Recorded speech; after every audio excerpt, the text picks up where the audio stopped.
అయితే యావత్ ప్రపంచానికి జనవరి 1 నూతన సంవత్సరం అయితే మన తెలుగు వాళ్ళకు మాత్రము అదే మన భారతదేశానికి మాత్రము ఈరోజు అంటే ఈ ఉగాది పండుగను పురస్కరించుకొని కొత్త సంవత్సర పండుగగా అదేవిధంగా కొత్త సంవత్సరంలో అడుగు పెడతారన్నమాట.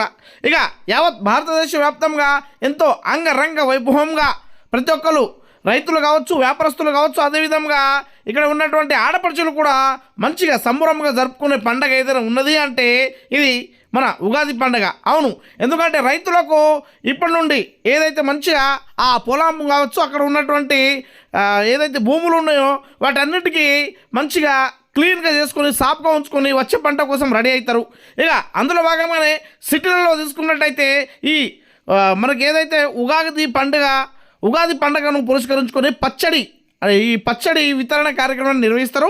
అందులో భాగంగానే ఈరోజు మన బైంసపట్నంలో ఉన్నటువంటి అంబేద్కర్ స్టాచ్యూ ముందర శ్రీ సత్యసాయి సేవా సమితి ట్రస్ట్ వారి ఆధ్వర్యంలో ఈ పచ్చడి వితరణ కార్యక్రమాన్ని నిర్వహించడం జరిగింది. ఇక ఈ కార్యక్రమానికి గాను ముఖ్య అతిథిగా మన బైంస మున్సిపల్ చైర్మన్ దత్తు గారు, అదేవిధంగా కౌన్సిలర్లు, అక్కడ ఉన్నటువంటి సభ్యులందరూ పాల్గొని ఈ విధంగా ఇక్కడ ఈ పచ్చడి వితరణ కార్యక్రమాన్ని నిర్వహించడం జరిగింది. ఇక ఈ కార్యక్రమంలో భాగంగానే అక్కడ పెద్దలందరూ మాట్లాడుతూ మన ఉగాది పండగ ప్రత్యేకత గురించి, అదేవిధంగా తెలుగు సాంస్కృతి సాంప్రదాయాల గురించి, అదేవిధంగా ఈ పచ్చడి గురించి మాట్లాడుతూ అక్కడ మనకు ఏదైతే వచ్చే వర్షాకాలం కావచ్చు, ఈ ఎండాకాలంలో ప్రతి ఒక్కరూ ఆరోగ్యంగా ఉండాలన్న ఉద్దేశంతో ఈ పచ్చడిని సేవిస్తారని అక్కడ తెలపడం జరిగింది. దేశ ప్రజలందరికీ పరాభవ నామ ఉగాది నూతన సంవత్సర శుభాకాంక్షలు తెలియజేసుకుంటూ ఈరోజు మన బైంసా పట్టణంలో